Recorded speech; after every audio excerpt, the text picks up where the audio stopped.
Então, o que o Neymar comprou foi isso. Foi pertencer ao Bored Apes Yacht Club, que é um clube de pessoas muito restrito, né? Que entra, além do Neymar, tem a Madonna, tem Justin Bieber, tem outras pessoas ali, outras celebridades, que enxergaram nisso um alimento para suas vaidades ou para os seus interesses, digamos assim.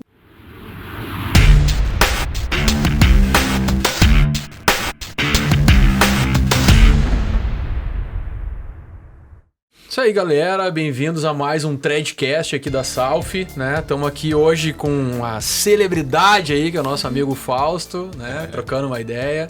Hoje, excepcionalmente, e numa parceria boa, Tabata aqui comigo, substituindo a Lu. Não é substituindo, né? Vindo fazer um papel aí hoje. Tabata não precisa substituir, a Lu não precisa substituir, é tudo na parceria, tudo na amizade. E a gente vai conversar um pouco aí sobre Web 3.0, né? Então, cara, bem-vindo. Obrigado aí por estar trocando uma ideia com a gente, bater um papo.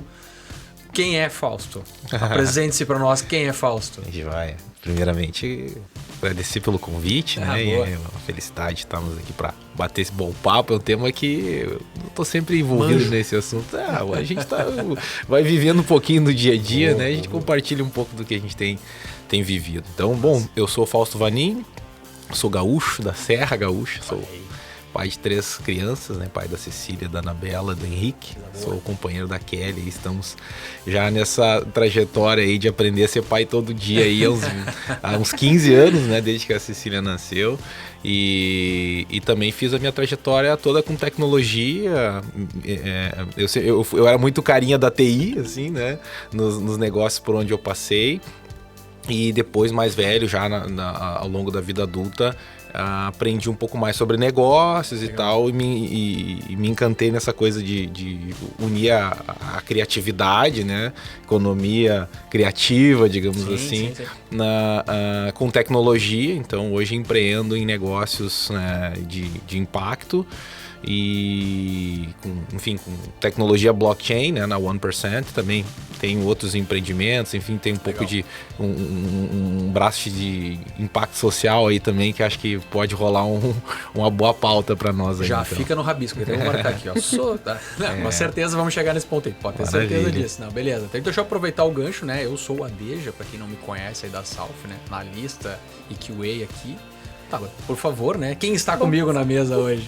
Bom, eu sou a Tabata, gestora de produtos e agilidade da Salf. Então, fico muito feliz de estar aqui hoje com um amigo, conhecido, ex-colega, salve, Fausto. Né? Eu acho que uma das maiores autoridades, viu, falando em blockchain do país. Então, que prazer te ter aqui conosco hoje, né, Adeja? É isso aí. Bom, então, puxando aí, né, para um pouco o papo agora e trazendo aqui do porquê também o Fausto tá aqui hoje com a gente, né? A gente falou no primeiro episódio aí dessa temporada, até a Tabata participou com a gente, junto com o Jonathan, falando um pouco sobre a sociedade 5.0, né?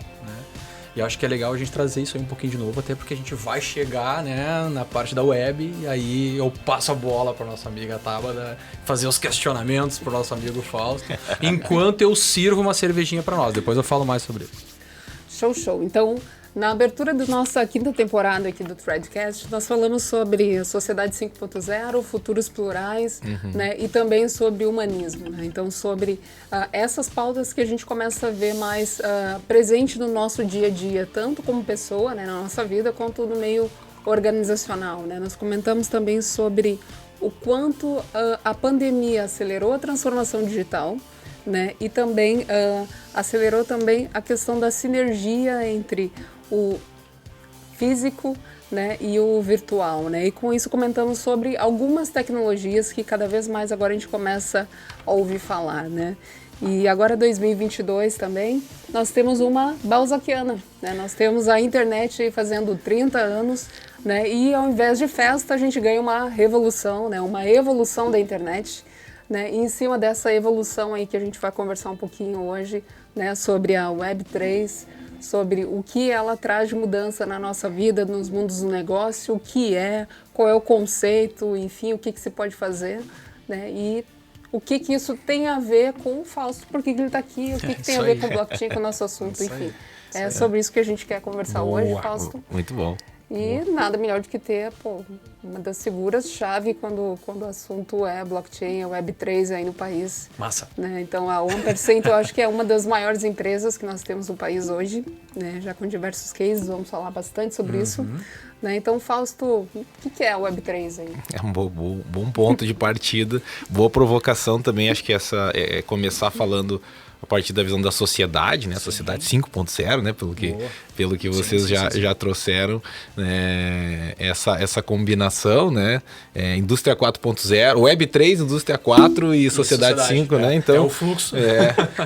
Essa composição ela é importante porque, assim, eu acredito que a nossa capacidade de adoção de tecnologia, ela é muito determinada pela nossa capacidade como sociedade de entender e traduzir essas tecnologias para o dia a dia, né? Então, a inteligência artificial, por exemplo, é uma área do conhecimento que existe há muitos anos, né? Desde os meados dos anos 50, década de 50, né? Já se tinham estudos de inteligência artificial e hoje essa é uma pauta super viva, ou seja, a sociedade leva tempo para amadurecer essas pautas, né? Tem um degrauzinho para subir, né? Não é de uma hora para outra, né? Exato. E a Web 3.0, de certa forma, é uma maneira de simbolizar um pouco das oportunidades que a gente tem acessíveis hoje, né? Então, até para a gente talvez construir um pouco desse como chegamos do 1 ao 3, né? A Web 1.0, a primeira versão da web, talvez muitas das pessoas que estão nos ouvindo nem viveram tanto essa realidade, né? Talvez são jovens ainda e não tiveram essa primeira fase em que basicamente a gente falava sobre presença digital, né? Então, usar a internet era basicamente ter um site e usar um e-mail, né? Então, era uma coisa que a gente acessava a internet uma vez por dia, né? Então, num determinado horário, isso, né? Porque senão tinha um discador. Exato. Não vou entregar minha idade. Não, mas eu acho que dá pra gente fazer um gancho com o famoso barulhinho do handshake, né? Falou indicador. O pessoal de casa vai lembrar. Alguns sim, alguns não tem nem ideia. Vai lembrar que isso faz 30 anos. Exatamente. E aí, então, ter um site na internet era o ápice, né? Era o ponto máximo e se entendia muito que tem algumas marcas, algumas empresas, basicamente, vão ter um site lá só para dizer, esse é o nosso endereço, esse é o nosso telefone, se quiser falar conosco, liga para cá. E o e-mail se tornou... no começo era uma coisa muito legal, ele era rede social, talvez, na época, assim, né?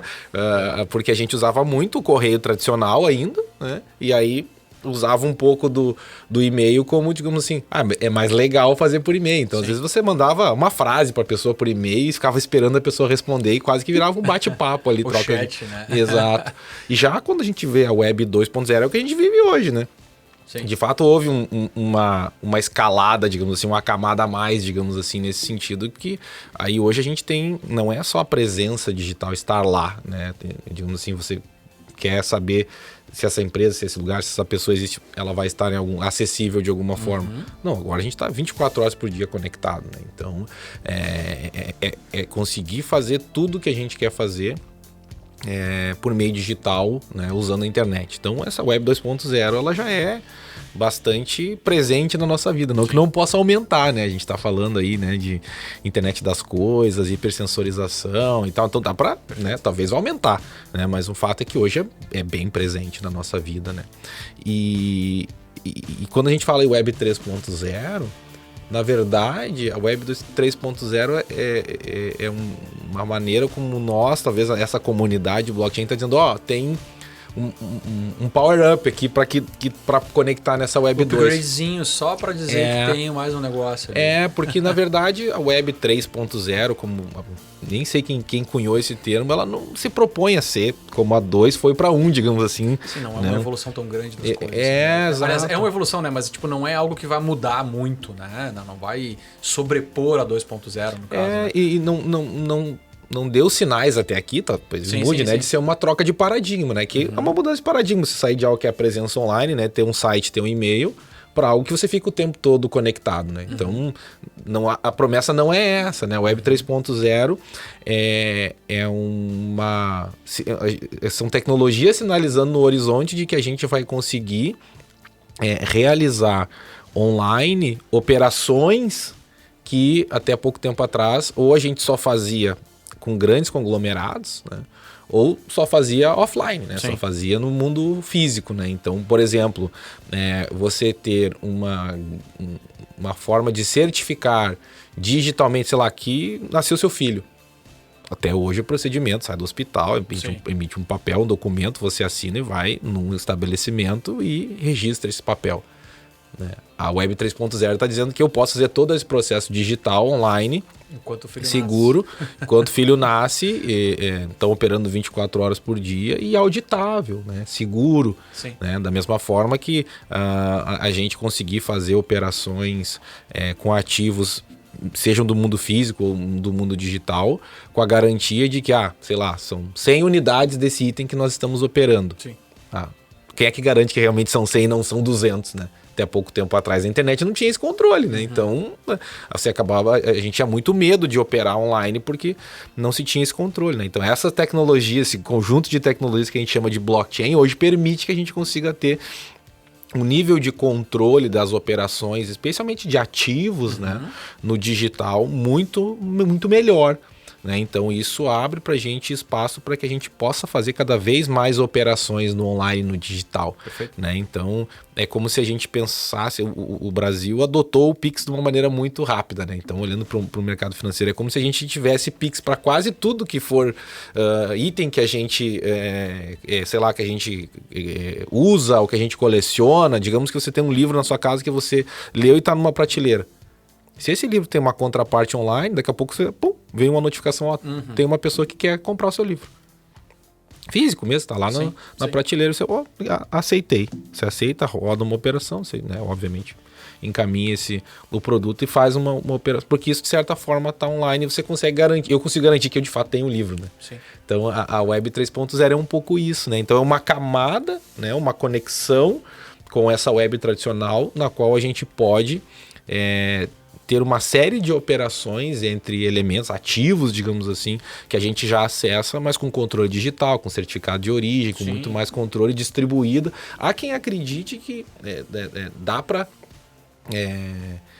tornar descentralizado e distribuído muito mais. As redes sociais, né, as mídias, né, o acesso a conteúdo, né, mas aí tem todo um desafio de infraestrutura para isso tudo, né? Que a gente pode falar um pouco mais, né, sobre a infraestrutura de blockchain. São milhões de computadores no mundo todo, né? Então todo o desafio que né, de construir isso com dados sendo sincronizado para lá e para cá, né? Então no mínimo a gente tem essa garantia que as operações, né, entre os ativos podem ser controladas de uma maneira muito diferente, mas também uma promessa de, cara, isso pode evoluir para um contexto em que mídia, conteúdo, redes sociais, interação também pode operar de maneira muito mais descentralizada, que daí em vez de a gente criar o conteúdo para o Instagram ganhar dinheiro, a gente cria conteúdo para a gente também ganhar, né? Porque muitas plataformas hoje operam assim, né? Você tem uma presença digital nas plataformas, mas basicamente quem enriquece é o dono da plataforma, né? Quem gera o conteúdo lá tenta fazer o seu jabá lá, digamos assim, vender o seu produto para poder ganhar dinheiro com isso, né? Então talvez tenha formas da gente fazer uma construção de negócios mais justa, né? E o distribuído, descentralizado tem nasce com essa promessa. O desafio é enorme, mas a Web 3.0 é um pouco sobre isso também. Aí já está bem claro, vamos dizer assim, dentro desse conceito todo aí, o que é essa diferença da 3.0, né? Isso já tá. O que tu falou agora, cara, é exatamente isso. Tipo, a falta da clareza, talvez, dessa numeração, né? Dessa versão que vai acontecer, né? Bom, exatamente. Então, bem como o Fausto trouxe antes ali, fica bem claro qual a diferença da Web 3, né, para 2, né? Que não é uma quebra de paradigma, né, Fausto? Porque hoje nós estamos acostumados a já sermos criadores de conteúdo, né? Porém, para recebermos uma recompensa, há de se ter, né, muita mão de obra, né, gerar muitos views, muitos likes e tudo mais, né? E com a Web3 a gente já consegue fazer o quê? Fazer a mesma coisa, né, mas ter a nossa rede social, digamos assim, né? Nós recebermos os louros, nós termos clareza de quem está criando o conteúdo, né? Quem está do outro lado, enfim, então para que a gente compreenda um pouco melhor e também o pessoal que está em casa, né? O que de fato é a blockchain, né? Porque, enfim, a Web3 ela está em cima, né, dessa tecnologia combinada com muitas outras, que tu citaste ali bem como a inteligência artificial, falou um pouco de NFT, tokenização, enfim, a gente vai falar um pouco mais sobre as tecnologias que fazem parte, né, dessa evolução aí da web, mas tu poderia trazer um pouco de conceito para nós sobre o que é a blockchain, né, e quais são essas outras tecnologias que combinadas, né, vão fazer com que a gente explore, né, esse novo momento. Ótimo. Boa. Eu só vou complementar com uma coisa, né, que eu acho que assim, até pro comentário, né, tipo, que não é só Bitcoin, né? Que eu acho que essa é a brincadeira também, né? E não é só Bitcoin, blockchain e Bitcoin. Todo mundo já vai para Bitcoin, né? Vai para NFT, vai para qualquer coisa desse sentido, né? Exato. E essa conexão, ela é interessante porque eu já ia justamente, estava me planejando a não esquecer de falar que, primeiro, tu já fizeste essa conexão de imediato, né? Entre Bitcoin e blockchain. Algumas pessoas ouvem mais falar de um assunto, outras ouvem falar mais de outro. E às vezes as pessoas até têm dúvida se esses assuntos têm relação ou não têm, né? Então, assim, primeiro de tudo, criptomoedas, né? Então, Bitcoin, Monero, Zcash, Pivx, Ether, uma série de que você já escutou e falar de alguma forma, eles têm relação com o blockchain, sim, né? E é importante também mencionarmos isso porque a blockchain ela é um conjunto, digamos assim, uma convergência de tecnologias muito feliz, né? Uma convergência de fatores, como tu falar, eu destaco 3 que são bem importantes, complementares. Né? O processamento distribuído dos dados, um vasto uso de criptografia e um modelo de incentivos econômicos, né, que é diferente, né, não é necessariamente uma tecnologia, né? Sim. Mas é um elemento fundamental para que as criptomoedas dessem certo e porque a blockchain também deu certo. E isso começou com o movimento ativista digital lá no início dos anos 80, né? Um movimento chamado Cypherpunk, né? Então, talvez, né, você que está escutando o nosso papo já ouviu falar sobre o Wikileaks, por exemplo, né? O Julian Assange e tal. Cara, o Julian Assange é um cypherpunk. Assim como o Satoshi Nakamoto, que foi o cara que criou o Bitcoin, né?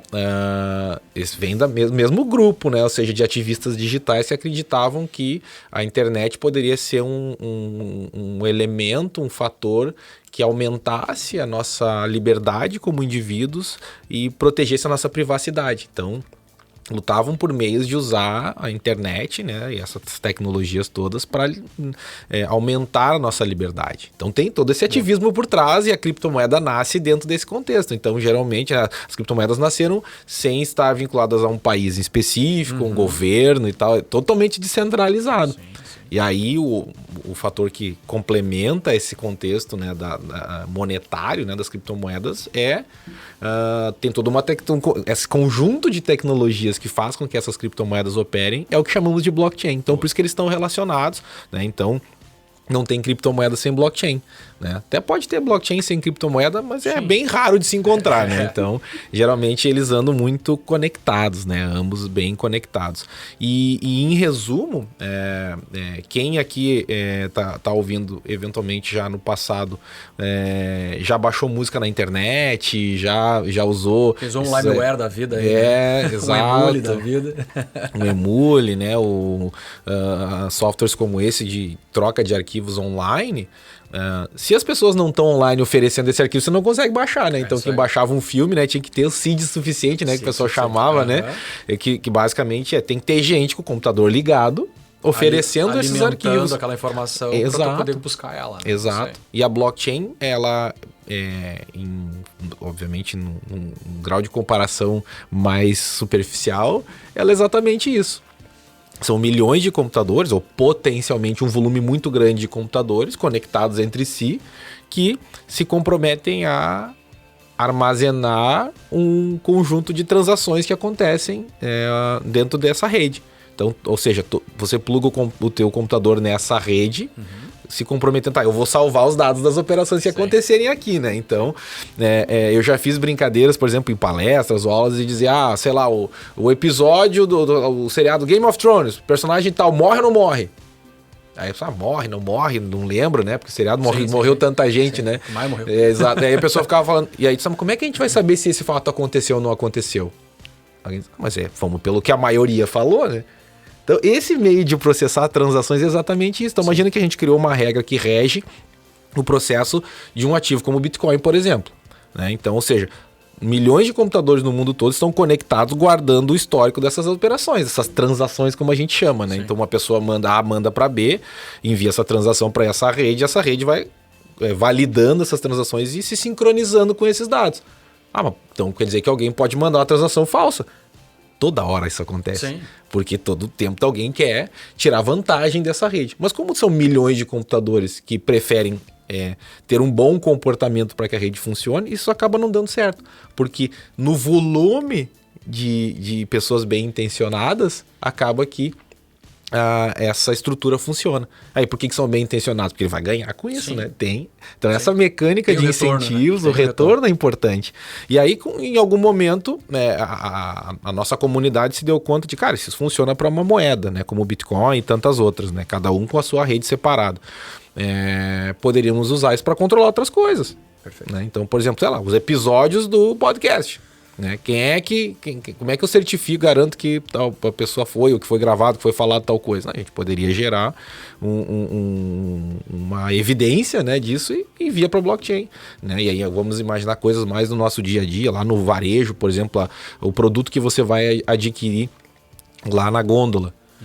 E você vai trazer lá você vai ler um QR Code e vai trazer toda matéria-prima saiu tal dia, entrou na fabricação tal dia, foi auditado tal dia, e você vai olhar e diz, mas se alguém lá for lá, hoje de manhã e escreveu todo esse histórico aqui, eu não tenho como saber. Sim. Agora a blockchain, ela já te dá essa garantia que se a pessoa, se o sistema foi armazenando as trocas desses estados ao longo do tempo, eu não posso voltar no tempo em milhões de computadores e guardar uma informação nova.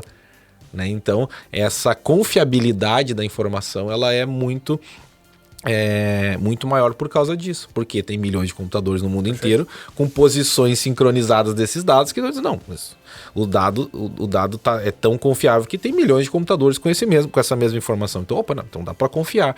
Então, quando as pessoas até falam blockchain é imutável, não dá para mudar os dados, o que está lá não muda por causa disso, né? Porque está em milhões de computadores. Dá, mas vai fazer, né? Exato. Vai fazer, né? Exato. Então, a blockchain é isso. E é óbvio que daí acaba servindo para um monte de coisa, né? Então, coisas do nosso dia a dia, como a gente já brincou aqui agora há pouco, né? Como a gente tem no cartório, por exemplo, que eu vou registrar um imóvel, por exemplo. Poderia, no imóvel, fazer uma operação em blockchain dizendo dia tal, hora tal, passei o imóvel do meu nome para o nome de outra pessoa. A informação está lá, pode passar 10, 15 anos, esses computadores vão estar guardando todo um histórico de transações, vai poder ir lá dizer, não, está aqui. Essa informação foi registrada nesse dia. Né? Obviamente a tecnologia em si não vai visitar o imóvel, a tecnologia não vai ver a metragem do imóvel, ela está lá dizendo que o dado que eu enviei nesse dia e nessa hora é verídico, foi enviado. Né? E aí você dispara outros processos a partir disso. Né? Então, coisas que até pouco tempo atrás não existia. Né? Então, para você fazer uma operação com um ativo que é único, por exemplo, né? Como é que eu vou ter certeza que esse ativo único não foi vendido 1000 vezes online? Né? Sim. Agora a gente tem. Né? Então a blockchain é esse conjunto de tecnologias. Então, de novo, né?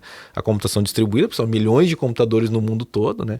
A criptografia, falei pouco, né? Mas eu falei em assinatura digital, né? O certificado digital. E também, para não expor o indivíduo, né? Tem que usar muita criptografia. Não vai lá na blockchain, vai botar Fausto Vanini na blockchain, como bota no Google lá e vai aparecer. Não. Aí a gente está expondo o indivíduo. Né? E né, todo o movimento cypherpunk quer usar a tecnologia para proteger as pessoas. Né? Então, inclusive, tem muita gente que mas criptomoeda é coisa do crime organizado e tal, é coisa das máfias e tudo mais. Por quê? Porque como você está protegido, né, está criptografado os seus dados, você não necessariamente sabe quem é a pessoa que está do outro lado, né? A tecnologia já serve justamente para você poder operar com alguém que você não conhece, não confia, porque a tecnologia vai te permitir auditar tudo que está lá, né? Mas não é por causa disso que foi feita para o crime organizado, não, foi feita justamente dentro desse ideal de liberdade, né? Para a gente poder fazer uma maior gestão dos nossos dados. Requer muito mais envolvimento nosso como indivíduo, que não tem guichê lá depois para pedir. Não tem o telemarketing lá depois para pedir ajuda, né? Eu até voltando um pouco assim, dentro desse assunto ainda, e aí de interesse pessoal, tá? Não tá nem na pauta aqui. Mas eu digo assim, essa função é uma coisa que me interessou um tempo atrás relacionada à parte do mercado imobiliário, né? Essas partes de contratos, né? Como isso tá gerando benefício de alguma forma para essa galera do ramo imobiliário, porque eu sei que tem 2, 3, 4 empresas aí que o cara dá uma olhada, o cara entende, o cara vê e tal, mas funciona? Acho que essa é a pergunta mais... Tá, sei lá, tem aqui agora, estamos olhando o vídeo, tá, alguém do ramo imobiliário resolveu ver o vídeo. Puta, vou ver esse bagulho do blockchain para saber se funciona fazer contrato imobiliário. Funciona, e assim, nós na 1% temos um parceiro lá, que é a Netspace, por exemplo, que é um case, né, que eles criaram um conceito que eles chamam de propriedade digital, que é levar para o digital esse ciclo de você poder fazer essa gestão, né, do imóvel, a compra, a venda. Eu possuo imóvel, mas eu quero colocar, sei lá, 20% do valor do imóvel. Sim. Eu vou pagar como aluguel, porque eu vou receber em dinheiro e vou alugar um pedaço do apartamento. Então você é locatário de uma parte do imóvel, o resto é proprietário, entendeu? Você consegue dividir ou criar mecânicas que facilitam muito mais, né? A Netspace está numa operação recente, né? O projeto que vem crescendo de uma maneira muito interessante, até porque tem todo um contexto regulatório que também tem que se acompanhar, então que já no Rio Grande do Sul já tem, né? Todo o contexto para operar, e vai certamente acontecer aí Brasil afora. Mas sim, né? Você que está escutando aí, que acredita que, pô, mas então eu poderia fazer isso com imóvel, com apartamento, imóvel na planta, por exemplo, né? Tem pessoas que olham para o imóvel e enxergam um investimento, né? Você investe no mercado imobiliário, bom, então esse investimento poderia ser representado. O nome que a gente utiliza dentro nessa comunidade aí, blockchain, é o token, né?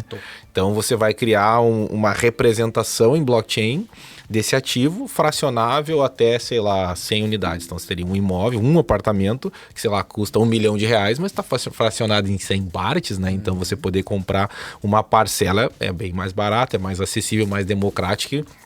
E a tecnologia nos permite nos certificarmos de que não vai ser vendido 101 nem 200, né? Então também essa capacidade de você auditar o processo e ter o processo estruturado e controlado é um grande benefício que no mercado imobiliário, sei lá, no agronegócio, enfim, cara, falam o mercado aqui, a gente apira aqui em formas de usar blockchain, enfim, tokenização de ativos e tudo mais. Nem em todos os casos vai ser um encaixe amor à primeira vista, mas tem encaixe em muitos segmentos. Praticamente a digitalização dos bens físicos que nós temos hoje, né? Exato. Então a gente consegue pegar todas essas tecnologias, enfim, todos esses sinais que a gente está vendo, sinais de movimentos do mercado, de oportunidades, enfim, pensar em novos negócios, né? Que nem você comentou agora sobre questões do varejo, questões do ramo imobiliário, comentou um pouquinho sobre a 1%, e eu queria que tu conversasse conosco, né, com a nossa audiência, sobre o que de fato é o 1%, né, o que é que vocês estão fazendo, quais são os produtos, serviços, enfim, porque vocês navegam, né, nadam de braçada dentro desse universo, né, e com certeza olhando, tipo, o que temos de oportunidade, como eu acelero algumas iniciativas, como eu acabo usando o processo criativo, né, para criar coisas que não existem ou que antes a gente estava mais acostumado a ver em videogame, né? Pois é.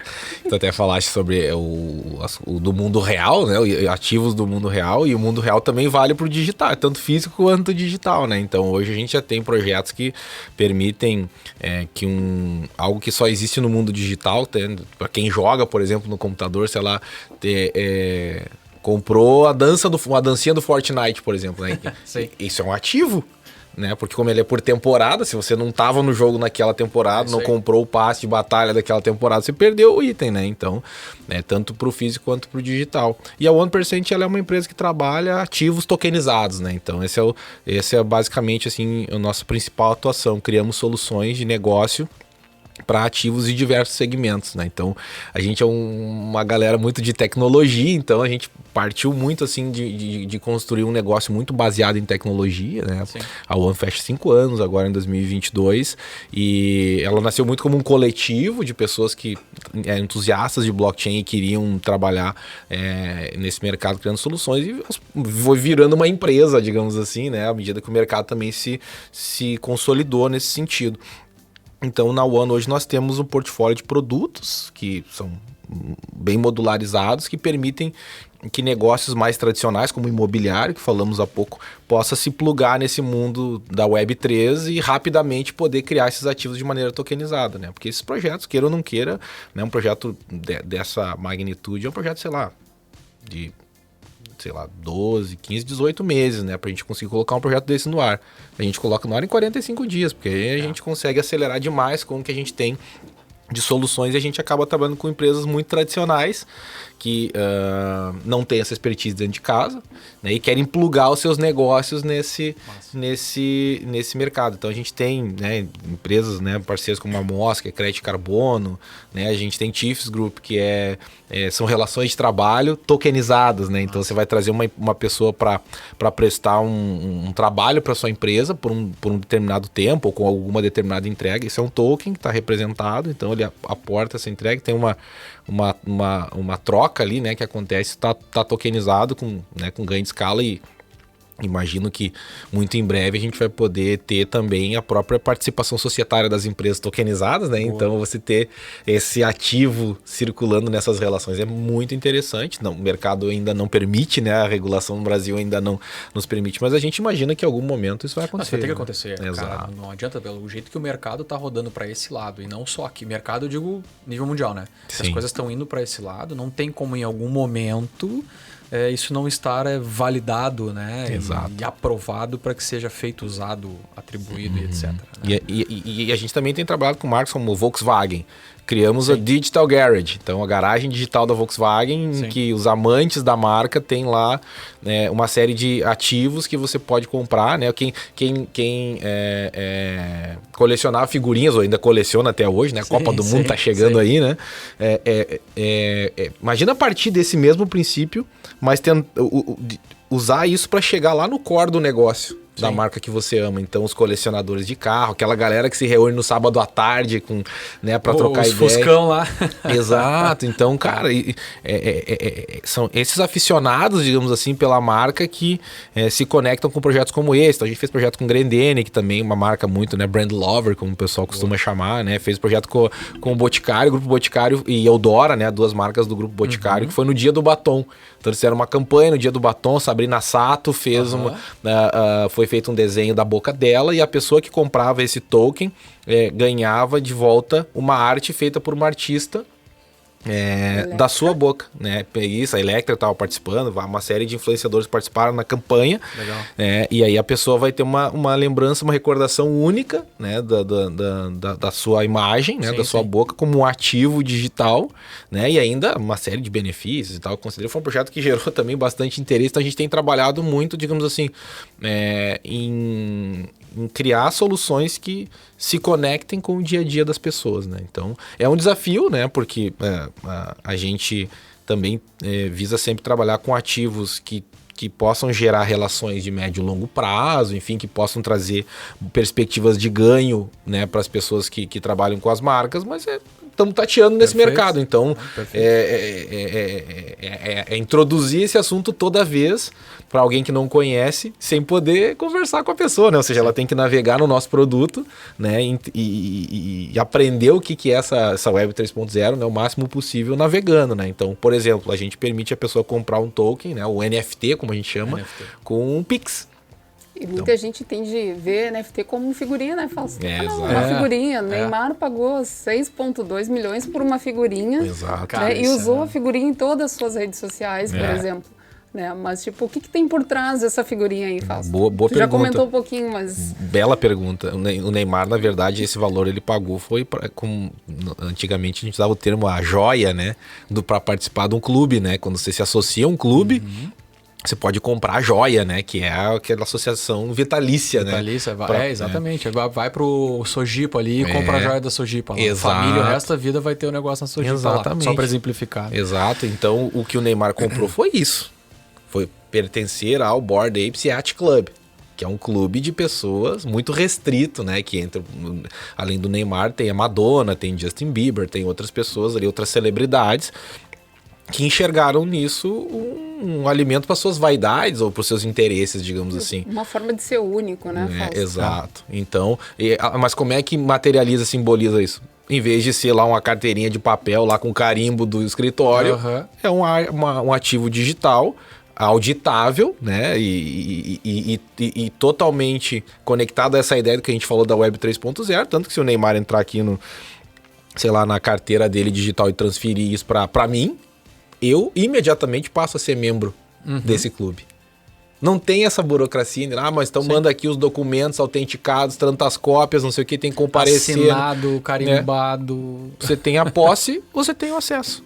Então, essa que é a grande maluquice por trás desse processo. Porque aí, digamos assim, isso é o portador.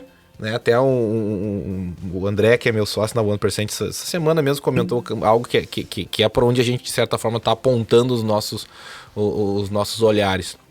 Imagina a Netflix, por exemplo, né? Que todo mundo usa, ou muita gente usa serviços como Netflix. Sei lá, assinei 1 ano de Netflix, mas vou passar 6 meses fora do país, eu vou pro meio do mato lá e não vou mais acessar a Netflix. Se eu tivesse um token que representasse esses 6 meses que eu ainda não consumi, eu poderia pegar esse token e vender por 6 meses. Só os 6 meses. Que alguém imediatamente é ao portador. Você tem o token, em vez de você entrar lá e fazer o login com o usuário e sem e-mail, não. Você conecta o seu ativo digital. Não, então você tem... Não, esse token ainda tem 6 meses. Pode estar conectado, pode usar. Pronto, tá resolvido. Né? Então, é nesse contexto que a gente está mirando. Se a gente só olhar e só enxergar a figurinha, tudo que está rolando por detrás desse processo pode passar desapercebido. E nesse processo aí, a gente está falando quase que do futuro da economia, né? Então, uma vez que eu tenho um ativo, né, uma figurinha, entre aspas, essa figurinha tem valor, eu consigo fazer a venda dela, por exemplo, a troca dela por algum outro benefício, seja alguma moeda fiduciária ou alguma cripto ou um outro token, enfim, um outro ativo.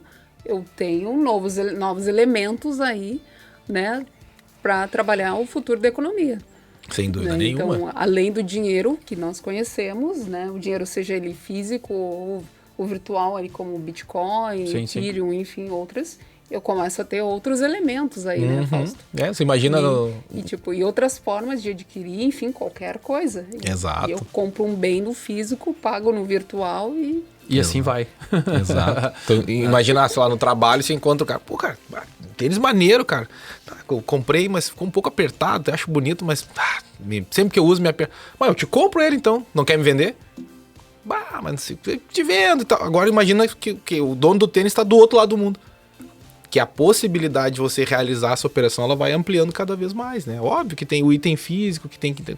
Isso vai continuar existindo. Isso é um outro processo que daqui a pouco até muda. Mas, né? Exato. Mas essa função aqui, né, do contato, né? E quanto ativo que a gente já tem que é digital. Então, para você que tá aí escutando para pensar, né?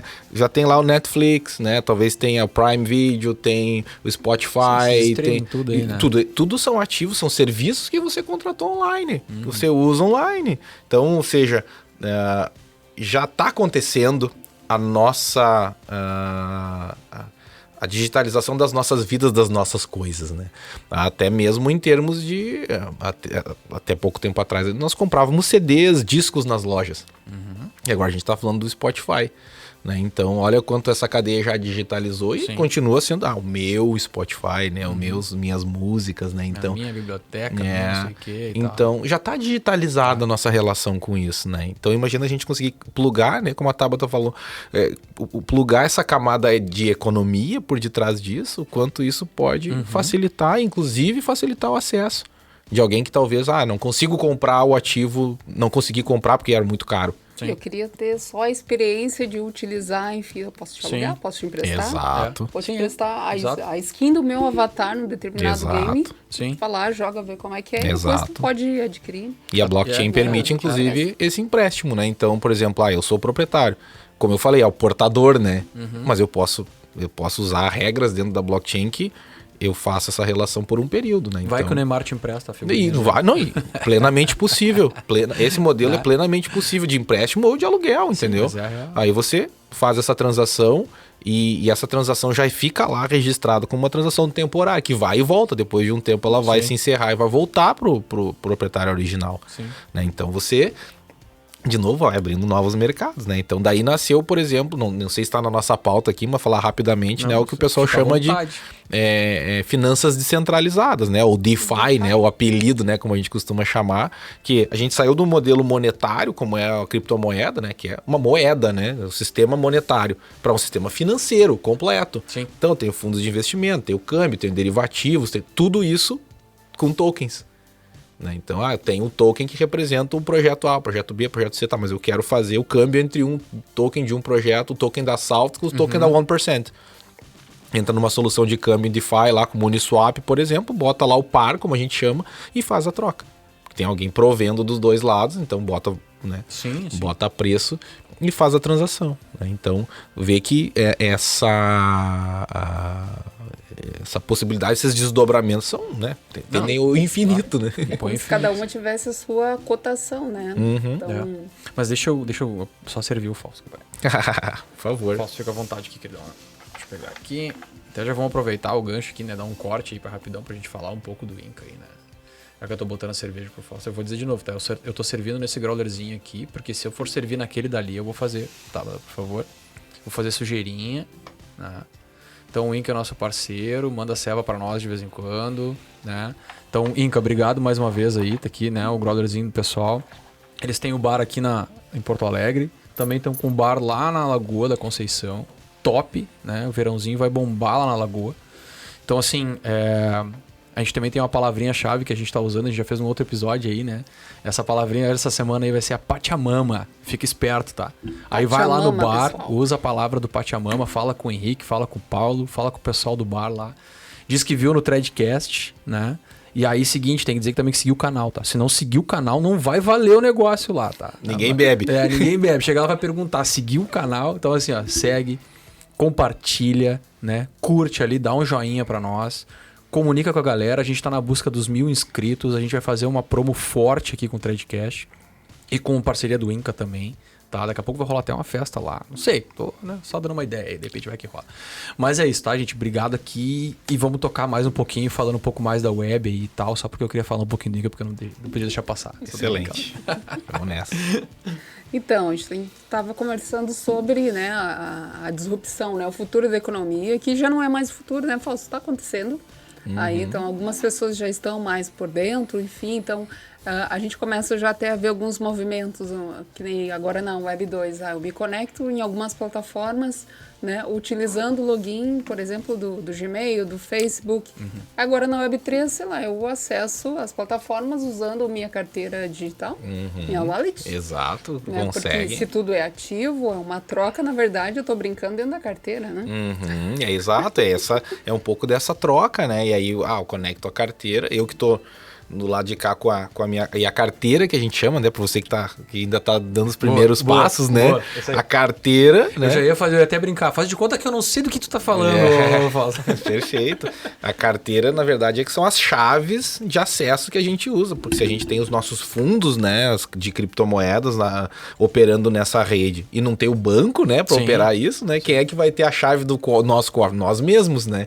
E aí, as aplicações que nós usamos para gerenciar os nossos fundos são as chamadas carteiras, né? Ou wallets, enfim, digitais, que fazem as transações criptográficas para operar com essa rede, né? Então, ela pode ser na forma de um aplicativo no celular, ela pode ser tem no navegador, você pode adicionar no seu navegador, porque você pode navegar em sites da Web3 já fazendo essa conexão, mas ela também pode ser um ativo físico, né? Que às vezes é muito parecido com um pendrive, né? Mas que na prática aí vai junto com você. né? E ainda há quem tem as suas chaves apenas em papel. Eu conheço pessoas que têm essa chave em papel dividida em 2 partes em 2 cofres diferentes. Porque, excepcional. Não, perfeito, cara. Talvez os fundos, né, gerenciados por essa chave sejam muito, muito grandes, né? Eu já não entrei nesse detalhe, mas, né, pessoa super cuidadosa, né? Mas então pode ser em todos esses níveis, óbvio, quanto mais digital, mais fácil de usar no dia a dia, né? Então isso que a Tabata tá falando é eu conectar num site, né, como o próprio site da 1%, lá e você na Harum, né, que é a nossa plataforma de ativos digitais, e conectar a sua carteira e dizer, bom, eu consigo operar. Talvez não vai ser tão invasivo quanto o Google diz, tá, mas quem é você? Qual o seu nome? Onde você mora? Sim. Deixe-me estar no seu celular ouvindo todas as suas conversas para poder oferecer os meus serviços. Não, é um modelo muito mais simples, no qual, naturalmente, não havendo essa troca, né, como, por exemplo, login social com Facebook ou com Google, que nós estamos dando os nossos dados em troca de um serviço que nos interessa. Nesse caso, é muito fácil. Pão, queijo. Instalou aqui a wallet, né, por exemplo, e ela vai fazer aquela gestão. Agora, se você perdeu suas chaves, cara, perdeu seus fundos e não tem pra quem chorar, entendeu? Tocou fogo no papelzinho lá, não posso fazer nada, né? Já era. Mas existem já, então, né, respondendo de maneira mais objetiva a tua pergunta, existem, né, plataformas que você se apresenta perante a plataforma, conecta a sua wallet, pronto, tá conectado, tá online, né? Como é que vai chamar a pessoa, né? Vai chamar por 0x alguma coisa lá, que é o endereço lá, né, da conta da pessoa dentro dessa wallet, né? E aí, se ela quiser passar o nome, aí é a decisão da pessoa, né? Então, também é uma tendência. Existem, enfim, várias plataformas que operam totalmente dentro desse sistema e a gente, inclusive, né, já fez vários projetos com essa pegada, né? Sim. Não, perfeito, cara. Eu acho que dentro acho que até da situação assim de dúvida pessoal, né? Eu perguntei do ramo imobiliário, mas aí foi curiosidade mesmo. Assim. E aí, claro, encaixa também, né, com o de vocês lá e o trabalho de vocês lá da 1%. Mas assim, eu acho que em cunho, a gente está falando aqui de tecnologia e tal, e aí a gente tem um pontinho relacionado ao contexto social também, né? Do peso disso, né? O quanto isso vai evoluir, mudar ou melhorar, né? A sociedade como um todo, assim, né? Então, a opinião do nosso querido Fausto. O que isso pode contribuir para mudanças, né? Tipo, criação de novos futuros de negócios, que nem nós comentamos, mas precisa de gente para fazer, precisa de gente para pensar, para construir, enfim. Então, Fausto, tu acha que a tecnologia ela pode ser, vamos dizer assim, uma mola impulsionadora para mudança de contextos sociais? Né, mudanças de realidades? Eu acho que sim. É difícil para mim dizer que não, né? Porque eu trabalho com tecnologia e, enfim, alguns anos fui picado por esse mosquito, né? De usar a tecnologia para tentar mudar o contexto social, né? Eu sou um cara, eu sou da Quebrada, nasci na periferia, no interior do estado do Rio Grande do Sul. Para quem tá só escutando o nosso bate-papo, eu sou um homem negro de quase 40 anos, boa. Que sou cria do matriarcado. Pra vocês terem uma ideia, o meu avô, né, o pai da minha mãe, é negro fugido. Era um homem escravizado no interior de Santa Catarina, sim, que veio fazer a sua vida aqui no Rio Grande do Sul, no interior do estado. Então cresci dentro de um contexto, tipo, o Rio Grande do Sul é um estado que tem uma série de questões para lidar, inclusive dentro do que diz respeito à pauta racial. E impossível para mim não olhar para a tecnologia como um vetor de gerar impacto. E tem gerado por diversas oportunidades, né? Além da 1%, eu também sou sócio de uma empresa chamada Lanceiros, que é uma empresa de tecnologia que basicamente desenvolve soluções de software, mas o time é todo formado por pessoas pretas de periferia.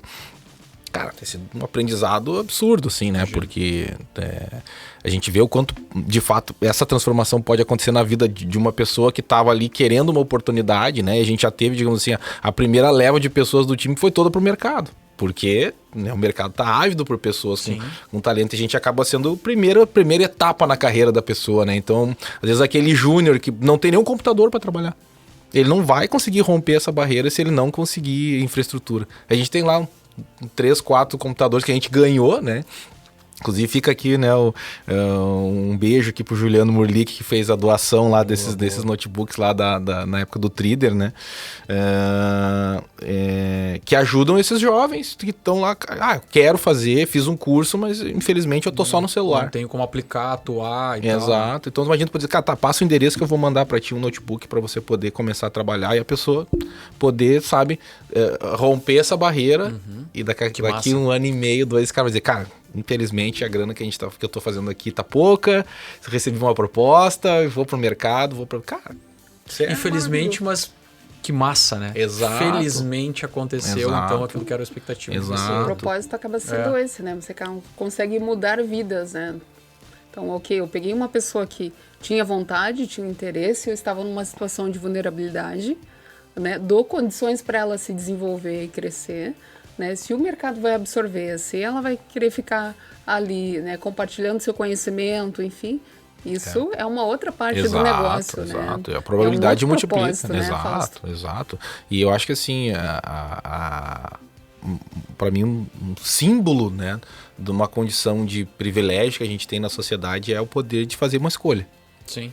Né? Então, a maioria das pessoas que estão na quebrada, que estão em situação de vulnerabilidade, não tem direito de fazer uma escolha. Não pode escolher, né? Então, por exemplo, dentro da indústria financeira, trabalhei em banco muitos anos e se usava um termo população desbancarizada, né? Então, as pessoas que não têm conta em banco, não têm acesso ao sistema financeiro. Então, quando você olha para blockchain, a gente pensa, cara, com tudo isso, cripto, com tudo que isso dá para fazer, cara, isso conseguiria, né, a um custo muito menor, democratizar o acesso a esse sistema, porque a gente não precisa de uma estrutura tão cara, tão complexa, a agência, o gerente, um monte de coisa para poder operar. Mas no papel tá lindo. Na prática é muito desafiador, é muito difícil, Eu falo pela gente como 1%, entendeu? Né? Porque também, né? Porque a gente como empresa, né? A empresa também tem que sobreviver, né? Tem que conseguir tocar projetos, tem que conseguir e a gente só digamos assim, ir por esse caminho é muito difícil de fazer viabilizar. Espero que cada vez mais se popularize, que a gente vai criando essa base, essa infraestrutura para poder operar, né? Pode ter certeza que em países como El Salvador, por exemplo, que adotou o Bitcoin como moeda oficial, né? O impacto, né? As possibilidades são outras, né? E no Brasil, então, nem se fala, né? Então, a gente tem uma população em situação de vulnerabilidade gigante, então acho que a tecnologia com um elemento de geração de impacto tem um potencial enorme, mas, cara, a gente tem que ficar ligado com as distrações. Tem que ser pauta, tem que ser prioridade, tem que ser assunto do dia a dia, né? Tem que se envolver.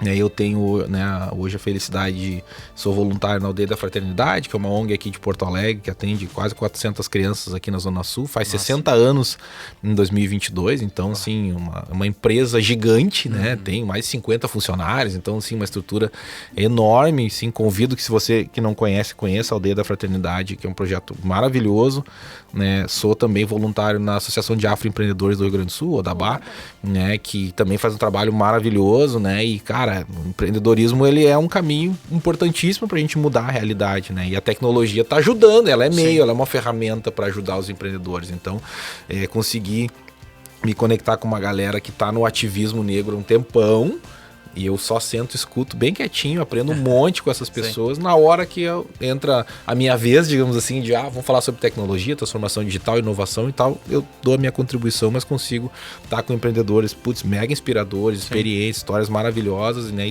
E também muitos desafios, né? Muita dificuldade, mas também um belo projeto, né? Que eu gostaria também de destacar nesse sentido. Então, assim, cara, falou de impacto social, é o assunto, assim, meu coração bate muito mais forte, né? Bate por isso, eu sim tenho isso muito forte para mim, queria ainda poder me dedicar ainda mais a isso, né? Espero que em breve possa cada vez mais estar mergulhado nesse assunto também. Massa. E às vezes não é nem só a questão do social, né? Então, eu acho que para nós pretos, né, em alguns contextos, né, a gente olha para o lado e, poxa, mas eu não tô vendo ninguém, ou tô vendo poucos, né? Por que tão poucos? Não, vai dizer que não tem preto inteligente, que estuda, não tem, né? Por que não tem? Né? Por que aqui eu não tô vendo ninguém, né? Então, eu tive a grata felicidade de muitos anos atrás, não vou contar quanto tempo atrás, né? Mas, deixa assim. Uma grande instituição financeira, né? Ser uma das lideranças, né, de projetos e olhar, poxa, não estou vendo ninguém. Passou acho que uns 2 anos, me surge esse cara aqui, surgiu um outro. Que bom, tá mudando. Já somos 2 em 200.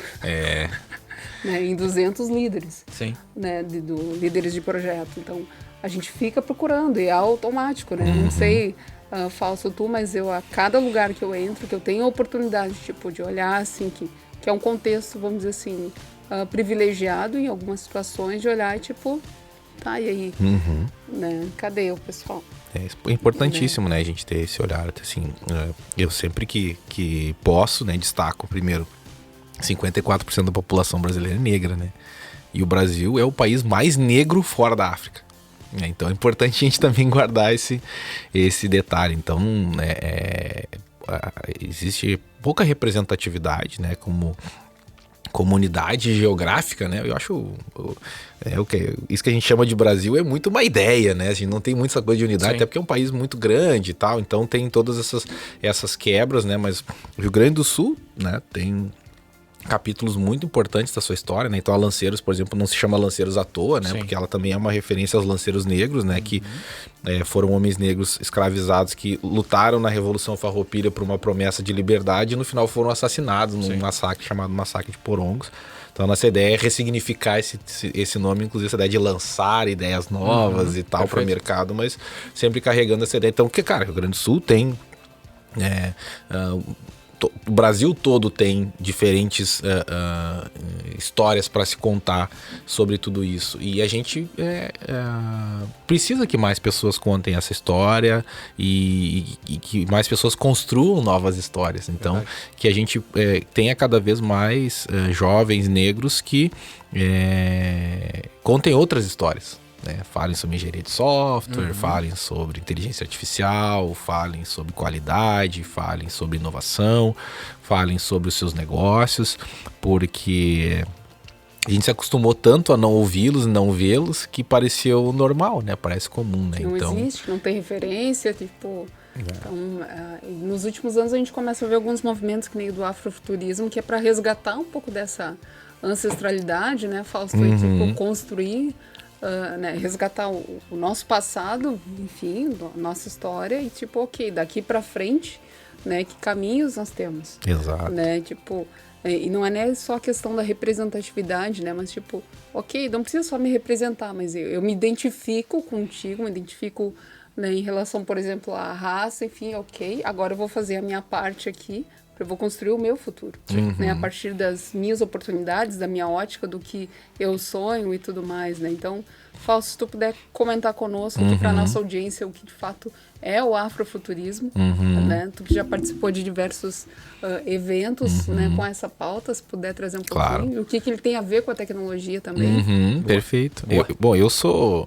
Eu sou um amante do afrofuturismo, né? Então tento ser estudioso do assunto, então não me considero alguém que cria conteúdos, né? Não sou afrofuturista por profissão, sem dúvida nenhuma, mas né, tô muito conectado naturalmente com essa pauta e gosto muito do assunto. E costumo definir o afrofuturismo como um manifesto pela existência do povo preto no futuro, né? Então, mas basicamente é um movimento que envolve várias áreas, né? Das artes, né? Da moda, do design, da ciência, tecnologia, em que a construção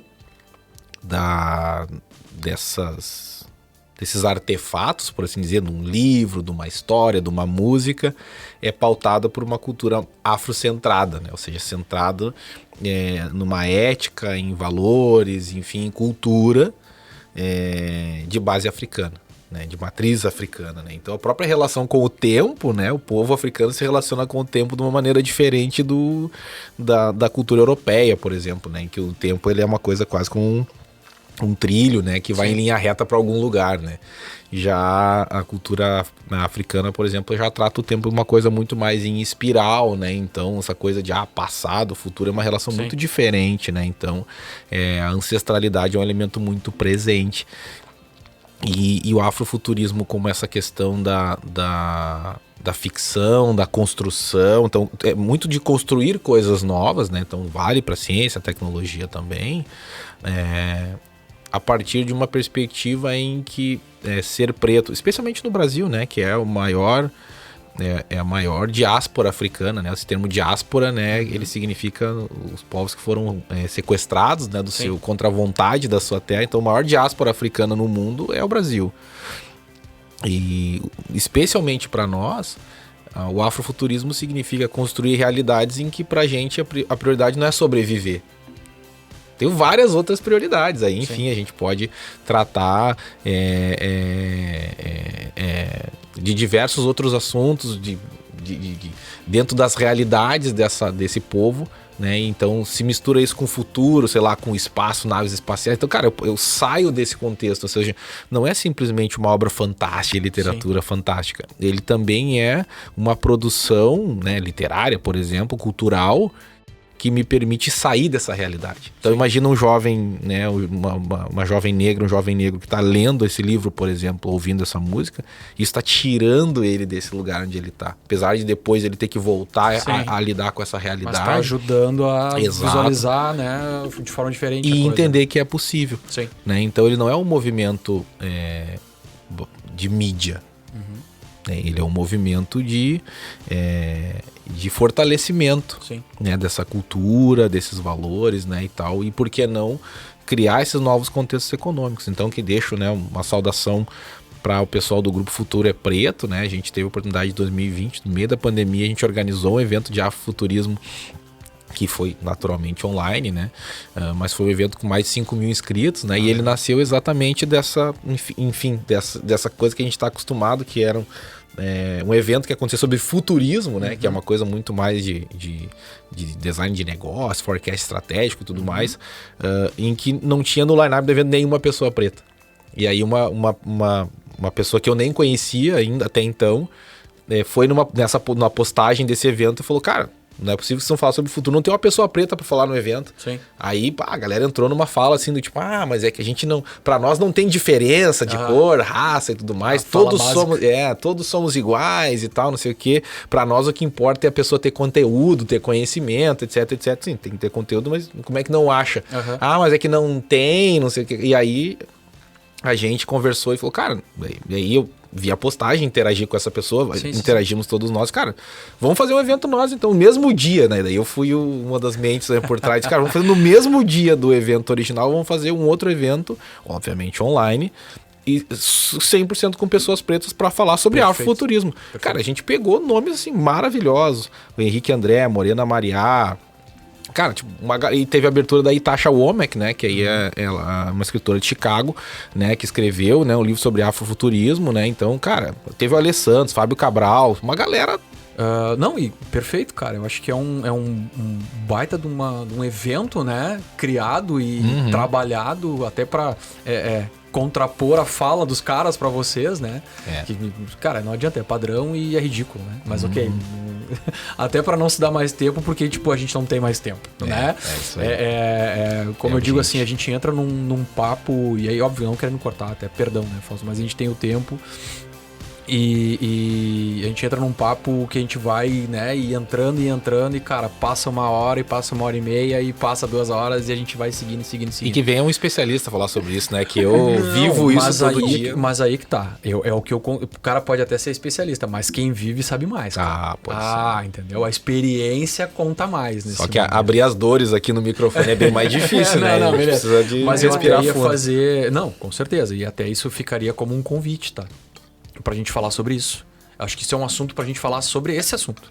sabe? Sobre essa parada do afrofuturismo. Perfeito. Porque, cara, isso é uma pauta que daqui aí tu consegue ir pra mais vertentes, falar, abrir um pouco mais cada ponto, né? Comentar um pouco mais sobre o assunto também. Perfeito. E sobre as dores ou não, a gente pode convidar daqui a pouco uma pessoa que tu indique como especialista ou não pra trocar mais uma ideia sobre isso. Sem dúvida. Cara, topo muito fácil. Fica a dica aí. A Noelle que se vira depois. Pra marcar quem tem que marcar. Tá?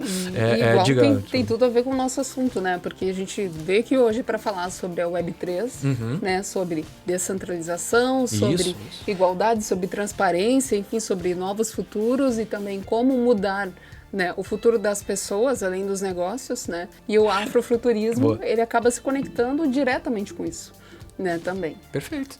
Então nós temos novas formas, né, de gerar receita, ativos, novos modelos de negócio e tudo mais, e novas formas de mudar vidas, né, Fausto? Perfeito. É isso aí. Perfeito.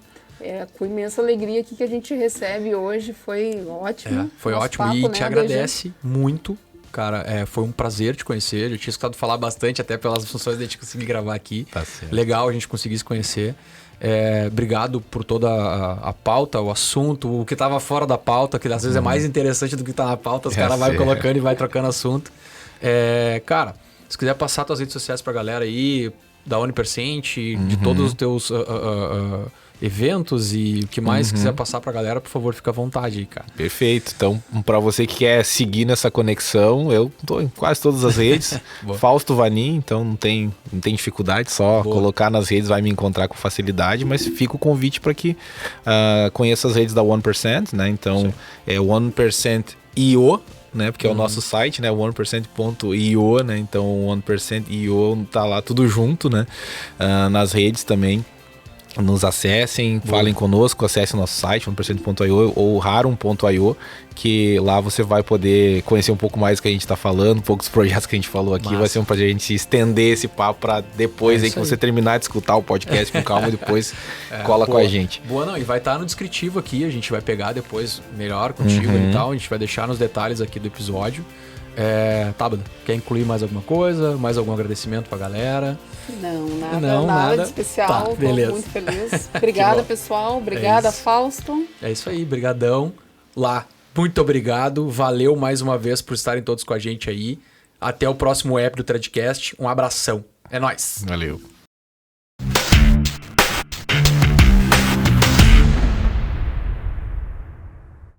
Valeu. Obrigado.